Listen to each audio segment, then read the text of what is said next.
Alright guys, nagbabalik po ang inyong lingkod. I am Coach Liz, Load Supplier Nationwide. So, itong videong to, itong vlog na to, itong discussion na to, ginawa ko na to last year, no? So, medyo nakakalimot na po tayo or doon sa mga team ko, medyo nakakalimot na po kung ano po ang gagawin kapag meron tayong business. So nakakalimot na po tayo, no? So kailangan na po natin kunting recall, kaya ginawa ko po ulit itong video to para po ma-recall po tayo na meron po tayong negosyo, no? Okay, so itong video to is ano po ito po tinatawag naming isa sa aming strategy kung paano kami makapagpasali sa aming negosyo or Facebook marketing. Okay? So, ang tawag ko dito is how to attract people in your business without inviting them. So, kung ikaw ay mahiyain, kung ikaw ay nagdalawang isip na mag-invite doon sa kakilala mo na meron kang negosyo, kung nahiya ka pong sabihin na ikaw ay may ganire, may business na ganon. So, ayun na nga po, kung ikaw ay mahihain na magsabi doon sa mga kilala mo na may negosyo kang ganito, so, bibigyan kita ng strategy kung ano pong gagawin natin, no? So, ito po ang tinatawag nating Facebook marketing or online strategy. Okay? So, ito tinuturo ko na po, unang-una pa lang kapag ako makapagpasali sa business ko, tinuturo ko na po agad ito or ako na po mismo ang gumawa or gagawa ng kanilang profile picture sa kanilang cellphone, sa ilang Facebook. Okay, ang pinakauna po is change your profile picture or add at your profile cover photo o cover photo ba ang tawag sa ating likod ng sa ating Facebook, may likuran yon. So ayun, kailangan po ating palitan yon related po sa ating negosyo. Okay, para po madaling makilala or madaling makita ng mga tao na meron ka pong negosyong ganito. Palitan po natin yan guys, kasi importante po yan, kasi meron po tayong negosyo. Kung ano po yung negosyo na gusto nating i-push o kung gusto mo talagang kumita, so kailangan yung profile picture mo sa iyong Facebook, palitan mo po siya ng related sa iyong negosyo. Okay? Unang-una, nung bago pa lang ako sa TPC, sa negosyo ko, hindi ko agad siya pinalitan kasi hindi ko po alam na yan pala po ang strategy kung paano ka makapagpasali ng tao sa iyong negosyo. Okay? So, hindi ko po agad siya pinalitan. So, syempre, dalawang isip ako nung time na yon kung anong gagawin. Kasi, syempre, doon ako na siyahan sa aking Facebook na mag-post ng kung ano-ano na wala kakwinta-kwintang bagay. So, naisip ko na kung papalitan ko yon, magiging seryoso na yung takbo ng buhay ko, no? Kasi na business na yung ano mo yung profile mo eh. So, hindi ko agad siya pinalitan. Ayun nga, ang nangyayari, walang nag-join. Okay? So, binago ko po yung lifestyle ko, yung routine ko, binago ko po siya. So, yung una nga po, binago ko po yung profile picture ko at yung cover photo ko sa aking Facebook po, okay? Para makita ng mga tao, oy, meron siyang business na ganito. So, legit pala siya. Kasi, even sa kaniyang profile picture sa likod, so, meron siyang related sa business na inalok niya sa akin. Kasi ang mga tao, guys, kakilala mo yan, kahit kakilala mo pa, masabihan ka talaga na, ay, hindi yan totoo kasi yung Facebook niya walang post na ganito. Okay? So, kailan talagang palitan mo siya ng related doon sa negosyo mo. Okay? So, number 2, make your Facebook public. Make your post public. Okay? Kung post mo, guys, is about sa business, i-public mo siya. Okay? Para makaabot doon sa pinaka sulok ng buong mundo na lahat gumagamit ng cellphone, lahat gumagamit ng Facebook, possible po na makita po yung negosyong inalok mo. Okay? Huwag mong targetin yung mga tao kakilala mo, kaya nag-post ka lang ng naka-private kasi ang tinatarget mo lang is yung mga kakilala mo. No. Kasi halos sa kakilala mo, walang mag-join yan. Walang mag-join sa mga kakilala mo. Merong iilan, pero At the rest po talaga, hindi sa, kaya wala takip yun, girl, takipan mo. Okay? So, pag may negosyo tayo, hello strangers po tayo guys ha, targetin po natin yung mga taong hindi mo kilala at hindi ka rin kilala. Huwag mong targetin yung mga kakilala mo or kilala ka kasi hindi yan mag-join o utangan ka lang. Possible na utangan ka lang. Maski load, FB15, uutang pa yan sa'yo. Alright? So, i-public mo siya, yung mga post mo about sa negosyo. Pero, i-private mo yung mga gathering nyo about sa family mo. Okay, kung meron ka occasions, pwede mo siyang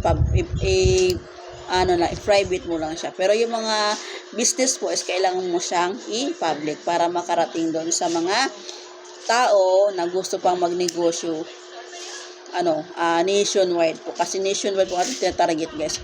Buong mundo, lahat ng gumagamit ng cellphone, lahat po ng gustong kumita. Yan po ang tinatarget natin. Hindi lang po sa isang lugar, hindi lang po sa lugar mo, hindi lang sa kamag-anak mo, hindi lang sa mga kilala mo sa buhay, kundi whole world po tayo aalok sa mga tao. Kaya kailangan po nating i-public yung ating mga posting about sa ating negosyo.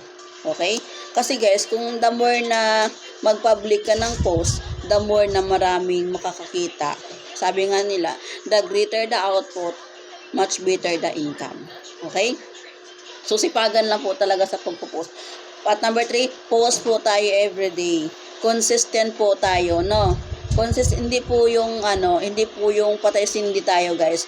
Dapat consistent po tayo. Huwag nyo hayaan na matapos yung araw na wala kang post about sa negosyo mo. Okay? Huwag mong hayaan na matapos yung araw na gumukmuk ka lang, wala ka malang motivations. No? Huwag mong hayaan yung araw na lumipas na lang, wala kang income maski 3 pesos. Okay? Imposible yun guys. Imposible talaga yun na ikaw ay nag-load negosyo na wala kang kita mas 3 pesos isang araw na yan. Kung hindi ka kumita, problema mo na yan. Tamad ka talaga. Kasi ang load, hindi mo na kailangan pagsigawan pa sa labas ng bahay mo. Maglagay ka lang ng tarpaulin, may papaload na sa iyo.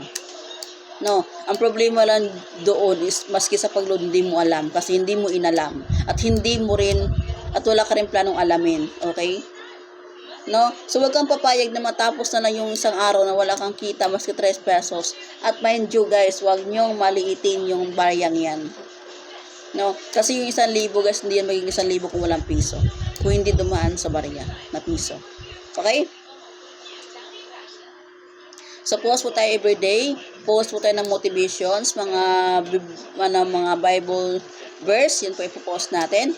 Right, consistent po tayo dapat guys, hindi lang po consistent sa kalokohan ng mga posting, kundi consistent po tayo sa ating post about sa business po at motivations. Siyempre, motivate mo yung sarili mo, kailangan mo din yon kasi ikaw lang mismo ang mag-motivate sarili mo kasi hindi yung ibang tao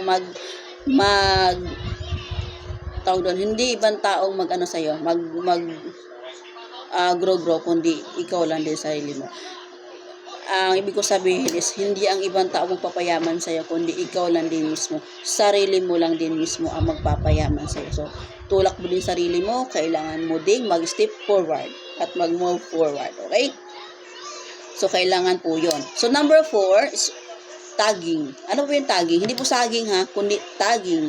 Capital letter T, tagging. So, ano po yan, Coach Lee? So, tagging po guys is, iyan po yung mga post mo na itatag mo po yung mga prospect mo. Halimbawa, may prospect kasi Marites, prospect mo siya.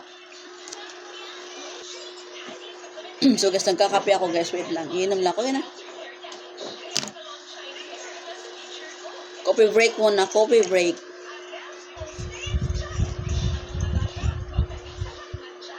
So yung kape na, ang lamig na ng kape ko, pero inumin ko pa rin, sayang. So, halimbawa, ano po yung tagging? So, halimbawa, guys, meron kang post. Tapos, meron kang gustong itag. Kunyari, meron kang prospect or meron kang kakilala na interesado sa negosyo. Kahit hindi interesado, kasi ginagawa ko to lahat ng doon sa friend list ko, kahit hindi ko siya inalok sa TPC, tinatag ko siya. So, shout out dan sa mga lagi ko na tag. Pasensya na po kayo, kahit efficient na po sila, kahit member ko na po sila guys, tinatag ko pa rin sila sa negosyo ko. Thank you sa inyong lahat at hindi niyo po ako binlock. May story po ako dyan about sa tagging. Okay, susunod na po yun, no? So, ayun po, itag po natin sila, yung mga prospect natin, kahit ilan pa yan. O, kunyari, meron kang kaibigan dyan, meron kang kakilala na gusto mong mag-load kahit hindi mo muna idaan sa messenger. So, mag-post ka na, itag mo siya para makita doon sa Facebook. Yun, post to na, ba't nandito sa Facebook ko, nakatag pala ako sa kanya. So, babasahin niya yan, guys. Hanggang sa magtuloy-tuloy na yun sa pagtatag mo sa kanya. Hanggang sa ma-realize niya. No? Hanggang sa ma-realize na ikaw ay kumikita sa negosyo niyan. Na ikaw ay tama sa pag-alok mo doon sa kanya. Okay? Hanggang sa ma-realize nila na tama pala yung alok niya, na mag-TPC ako or magnegosyo ako para kumita ako. Hanggang sa one day, mag-PM na lang sila sa'yo bigla na mag-avail na pala. Kasi ako guys, ano ko dyan, subok ko na yan. Sa pagtatag ko sa mga tao, sila na po mismo nag-PM sa akin, maugulat ka na lang, lumipas na ilang buwan, 6 months, iba nga 1 year, o yun, 1 year ang iba, bago nag-avail. So, nakakatuwa lang kasi sila na mismo ang lalapit sa'yo kasi yun nga po ang ang purpose ng tagging. Meron po talagang mapapala ang tagging. Okay? So, itag po natin sila. Kahit asawa mo, kahit kapatid mo, itag mo. Na hindi pa belong doon sa negosyo mo, itag mo sila. Okay? Hanggat hindi ka sinabihan na huwag mo akong itag, hanggat hindi ka binablock. Ang iba kasi guys nahihiya. Kaya ang ginagawa na iba nag-iiba ng Facebook account. Pero hanggat hindi ka sinabihan na huwag mo akong itag mo sila. Okay? Okay. So, about naman sa posting natin guys, sa mga caption, punta lang po kayo sa profile ng nyo, maghanap kayo ng pang-posting doon, marami po dyan. So, copy-paste nyo na lang po. Kung maalam ka mo copy-paste, mas more income ang makukuha mo. More copy-paste, more income. Okay? So, number 5, law of attraction. Lagi po natin sasabihin sa sarili natin na magaling ako. Makapagpasali ako. Ngayong buwan na to, makapagpasali. I declare more team, more members in my team. I declare na mag-declare ka ng magandang mangyayari about sa negosyo mo, about din sa iyo. Kasi ang law of attraction guys, ang sisimula yan sa iyo, no? So, kung ano daw lagi iniisip mo, yun daw po ang mangyayari. So, kung mag-iisip ka ng negative, yun po ang mangyayari. Puro negative ang mangyayari sa buhay mo. So, kung mag-iisip ka ng puro positive po ang mangyayari. Positive po ang blessings na dadaloy sa iyo. Okay? So, kung puro ka negative, so negative din ang blessings na magpo-flow sa iyo. So, doon lang po tayo sa positive. Okay? Basta sa business, positive po tayo, no? Okay? So, yun po guys, ang ating gagawin kung paano tayo makapagpasali ng mga tao sa ating business without inviting them. Recall tayo change your profile picture and cover photo na related sa business mo. Pangalawa, make your posting of Facebook in public. Number 3, post everyday your business and motivations. Okay? Number 4, tagging. Number 5, law of attractions. So, yun lang po guys, no? Binalikan ko po siya kasi ginawa ko na po ito last year. So, nakapansin nyo, yung background ko dati is kulay green na may, na bago na kasi binago ko na po yung sala namin. So, naiba na po yung background natin guys. Wala pa siyang kulay, wala pang kulay sa ngayon. Pero, makukulayan po yan pagdating ng araw. Alright guys, so yun lang po guys. Once again, I am Coach Liz, load supplier nationwide. Apply po ng Team Payaman. Doon po sa mga hindi pa po technicians dyan, sa mga gusto makatipid ng load, so PM lang po kayo sa akin. Yes, anytime, 24/7 online po si Coach Liz. So, tanongin nyo lang po ako kung ano po yung gusto nyo. Alright guys so bye! God bless po sa ating lahat.